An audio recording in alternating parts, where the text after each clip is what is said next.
안녕하세요 여러분. 무림페이퍼 디자인 팁앤톡에 오신 걸 환영합니다. 저는 아이디얼라이언스 사우스이스트 아시아 앤 코리아의 안혜정입니다.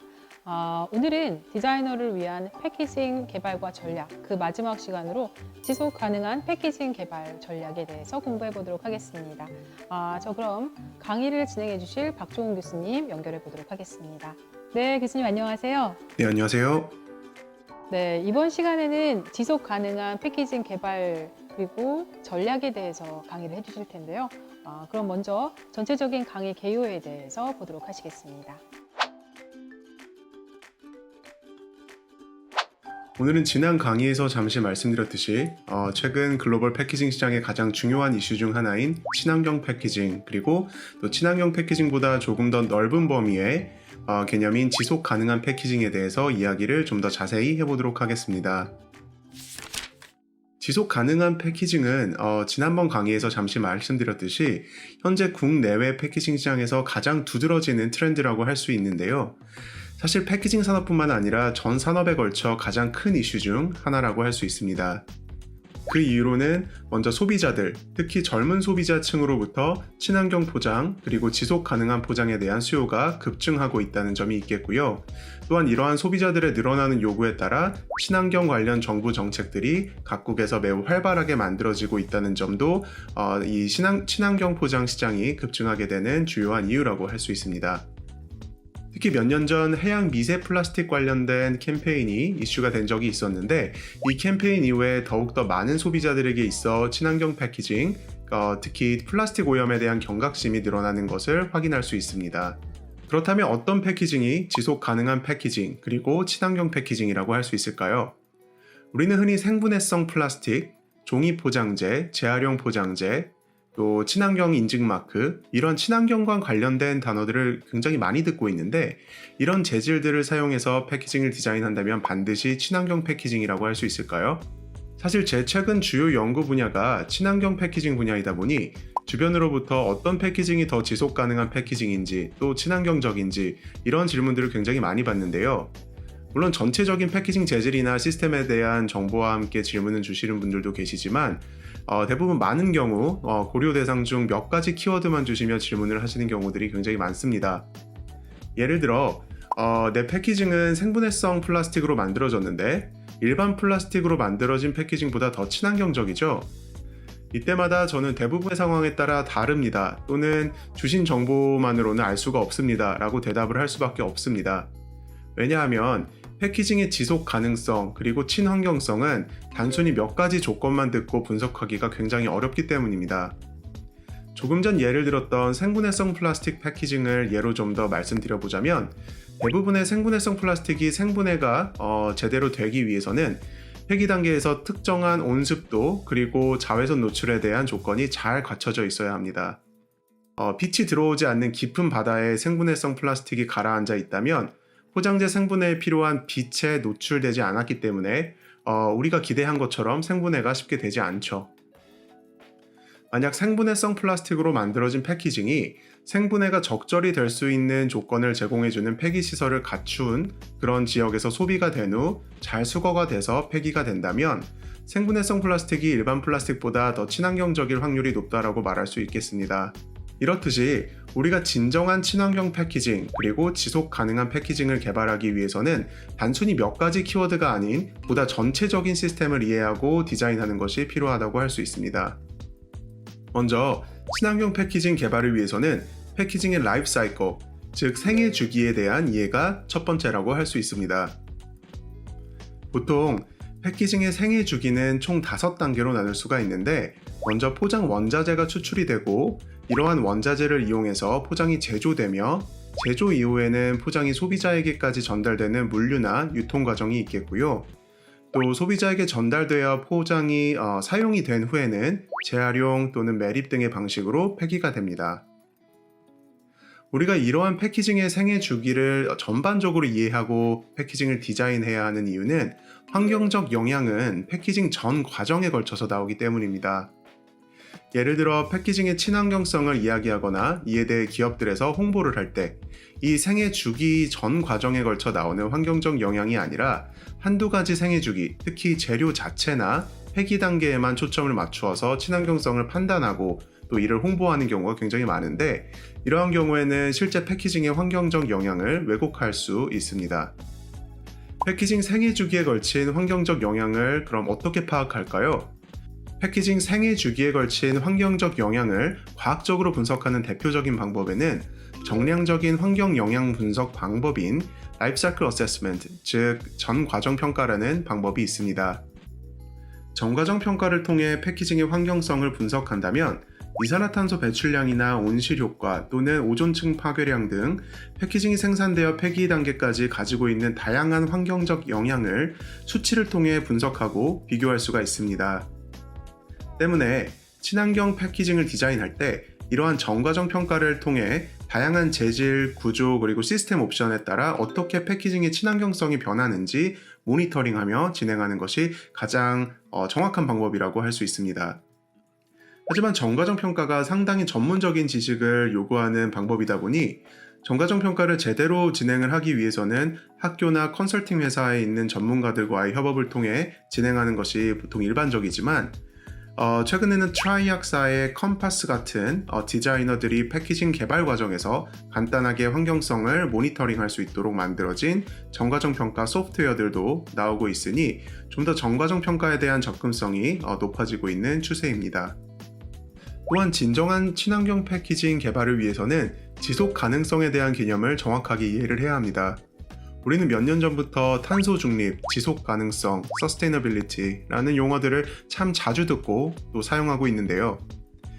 친환경 패키징 그리고 또 지속 가능한 패키징 개발 전략에 대해 이야기하기 위해서는 지속 가능성이란 무엇인지 먼저 올바르게 파악하는 것이 매우 중요합니다. 우리는 보통 지속 가능성, 지속 가능한 개발, 그리고 또 지속 가능한 패키징 등을 이야기할 때 친환경성에만 중점을 두고 이야기하는 경우가 굉장히 많은데요.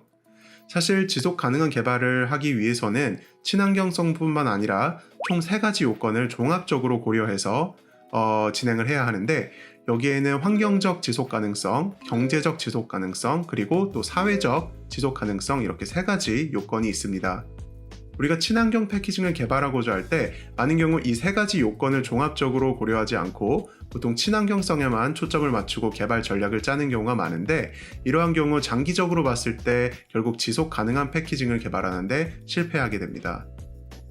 즉 쉽게 얘기하면 우리가 디자인한 패키징이 환경적인 측면으로는 우수하다 하더라도 이를 위해 포장 재료비가 굉장히 높아진다거나 취급이나 사용에 있어 안전하지 않은 패키징이 나온다거나 이렇게 된다면 소비자나 기업 모두 이러한 패키징을 지속적으로 소비하거나 생산할 수 없게 되고, 이는 결국 지속 가능한 패키징이라고 할 수 없겠죠.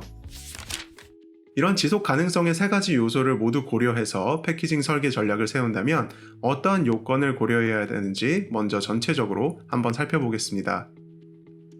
먼저 환경적 지속 가능성 측면에서는 포장재 절감, 친환경 재료의 개발 및 사용, 재사용, 재활용, 그리고 에너지 회수를 통한 탄소 중립 등을 꼽을 수 있겠고요. 경제적 지속 가능성 측면에서는 포장 재료비 절감, 물류비 절감, 또한 취급 효율성 증진을 통한 취급비 절감, 그리고 친환경 관련 세금 혜택, 이런 것들을 얘기할 수 있겠습니다. 마지막으로 사회적 지속 가능성 측면에서는 안전하고 편리한 패키징, 그리고 모두가 접근 가능하고 또 사용 가능한 유니버설 패키징 디자인 등을 예로 들 수가 있겠습니다. 자, 그럼 이제 패키징 디자이너들이 어떠한 세부적인 요건을 고려해서 패키징 개발을 해야 하는지 살펴보겠습니다. 먼저 가장 중요한 첫 번째 요건은 포장의 기능성을 충족시키는 것입니다. 특히 포장의 제품 보호성을 반드시 첫 번째로 고려해야 합니다. 왜냐하면 아무리 어떠한 소재 자체가 친환경적이더라도 이 소재를 이용해서 디자인한 패키지가 유통 과정에서 제품을 안전하게 보호하고 또 보존하지 못한다면 결국 제품 손상으로 이어지게 되죠. 이런 제품 손상으로 인해 소비자가 제품을 사용하기 전에 폐기가 된다면 이는 패키징 소재에서 절감된 환경적 영향보다 결국 훨씬 더 큰 환경적 영향을 발생시키게 되기 때문입니다. 여러 연구 결과들을 종합해보면 만약 포장된 제품이 유통 과정에서 소비자들에게 사용되기 전에 파손이 된다면 이는 포장 자체에서 나오는 환경적 영향보다 대략 5배 정도 큰 환경적 영향을 미치게 된다고 합니다.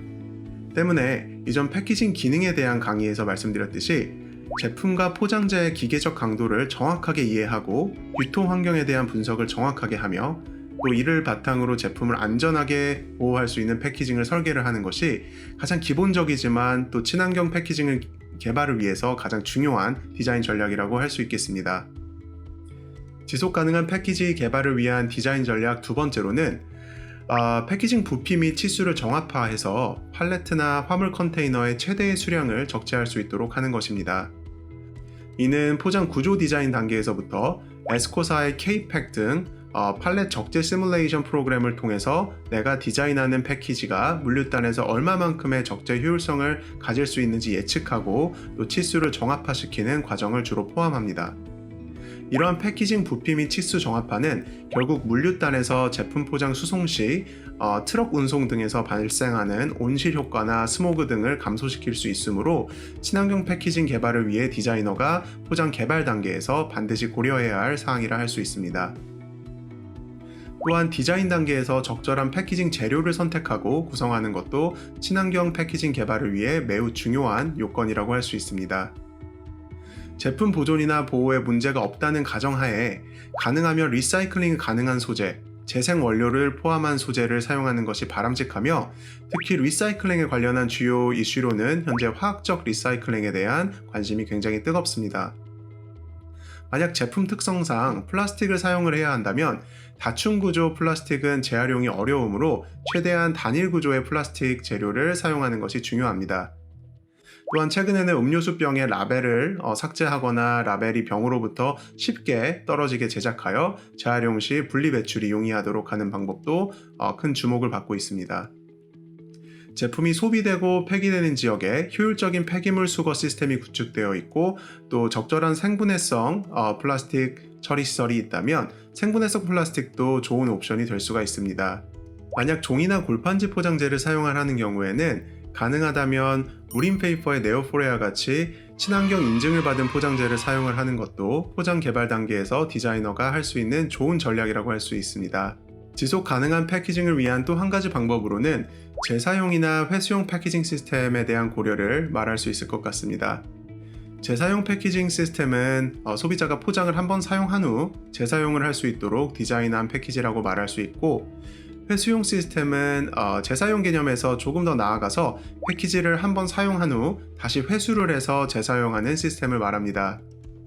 먼저 재사용 패키징의 간단한 예로는 전자제품 포장에 이용된 골판지 상자가 사용 후 집에서 기르는 애완동물의 집으로 사용될 수 있도록 고려해서 만든 사례를 볼 수 있고, 또 피자 박스를 사용한 후 간단한 보드게임 재료로 이용될 수 있도록 만든 경우들도 찾아볼 수 있습니다.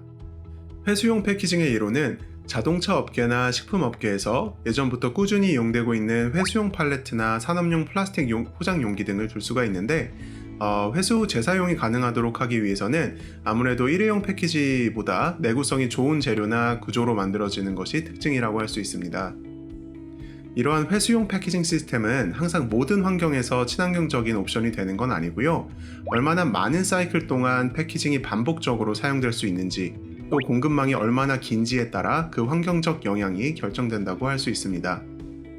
최근 들어 기존에는 산업 포장에서만 주로 찾아볼 수 있었던 이러한 회수용 패키징들이 소비자 패키징에도 적용되는 사례들을 찾아볼 수 있는데요. 이러한 회수용 소비자 패키징 시스템은 사실 새로 생긴 모델은 아니고요. 오래전 서양에서 주로 사용되던 우유 배달 모델에서 기원한 시스템이라고 할 수 있습니다. 가장 대표적인 예로는 최근 테라사이클 루프라는 회사의 회수용 소비자 패키징 시스템을 말할 수 있는데요. 루프는 P&G, 네슬레, 버거킹 등 다양한 브랜드 오너들이나 리테일러들이 협업해서 사용 후 회수가 되어 또 세척을 한 다음에 재사용이 될 수 있도록 패키지를 출시하고 있는데요. 최근 친환경 포장 이슈에 따라 많은 주목을 받고 있는 모델입니다.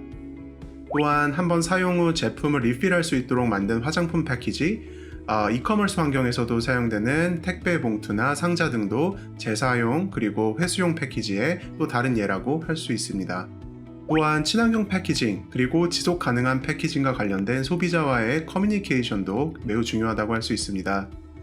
예를 들어 포장 소재에 대한 정확한 표기를 통해서 소비자가 좀 더 포장재의 종류를 쉽게 파악하고 또 이를 통해 분리 배출을 정확하게 할 수 있도록 유도할 수 있겠죠. 네, 교수님 감사합니다. 기업과 디자이너분들에게는 이런 패키징 디자인을 하는 데 있어서 지속 가능성을 염두에 두고 또 개발하고 또 이러한 전략들을 활용하는 것이 굉장히 중요하다고 생각을 합니다. 한편 이를 소비하는 그런 소비자분들의 입장에서는 왜 저탄소 제품을 사용해야 하는지, 그리고 또 이러한 것들에 대해서 어떠한 이해와 또 참여가 필요한지에 대해서도 한번 말씀을 듣고 싶은데요. 의견 부탁드리도록 하겠습니다. 소비자들이 친환경 제품을 선택해야 하는 이유는 어떻게 보면 굉장히 단순합니다. 패키징은 환경에 큰 영향을 주는 존재지만 그렇다고 사실 우리가 패키징 없이 살아갈 수는 없겠죠. 아시다시피 우리는 현재 환경 파괴로 인해 각종 자연재해나 질병에 노출되어 가고 있고, 많은 연구나 매체에서도 경고하듯이 이러한 속도로 환경 파괴가 이루어진다면 우리 다음 세대에서는 인류가 더 이상 컨트롤하기 어려울 정도의 위험이 올 수도 있습니다. 때문에 환경에 큰 영향을 미치는 패키징에 대해 소비자들이 조금 더 관심을 가지고 친환경 제품을 선택한다면 패키징을 생산하는 기업들도 이러한 소비자들의 요구에 대응해서 조금 더 책임감을 가지고 친환경 패키징을 개발하고 이를 통해 우리 사회가 직면한 환경 문제를 해결하는 데 큰 도움을 줄 수 있다고 생각합니다. 네, 감사합니다. 끝으로 패키징 디자인을 공부하고 있는 학생들에게 또는 사회 초년생들에게 하시고 싶은 말씀이 있다면 무엇이 있을까요? 한 말씀 부탁드리도록 하겠습니다. 네, 먼저 패키징 그리고 패키지 디자인 분야에 관심을 가지고 공부하고 계시는 학생들이나 사회 초년생들에게 드리고 싶은 말씀은 먼저 패키징은 공학, 디자인, 경영, 문화 등이 융합된 분야이기 때문에 어느 한쪽에 너무 치우치기보다는 다양한 분야에 관심을 가지셨으면 좋겠다는 말씀입니다. 또한 참신한 패키징 디자인 아이디어는 대부분 불편함을 인지하는 데서 시작하기 때문에 우리 삶 속에서 또는 주변인들의 삶 속에서 어떠한 불편함이 있는지 항상 관심을 가지고 또 어떻게 패키징을 통해 이러한 불편함을 해소하는 데 도움을 줄 수 있는지 고민하는 것이 굉장히 중요한 태도라고 생각합니다. 네, 교수님 감사합니다. 훌륭한 강의 감사드리고 늘 건강하시길 바랍니다. 감사합니다.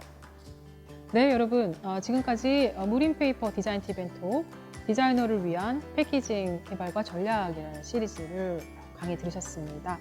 다음 시간부터는 책과 잡지 디자인이라는 주제로 해가지고 여러분들도 찾아뵙도록 하겠습니다. 그럼 여러분들 매일 건강하시고요. 그리고 또 지금까지 함께 시청해 주셔서 정말 감사드립니다.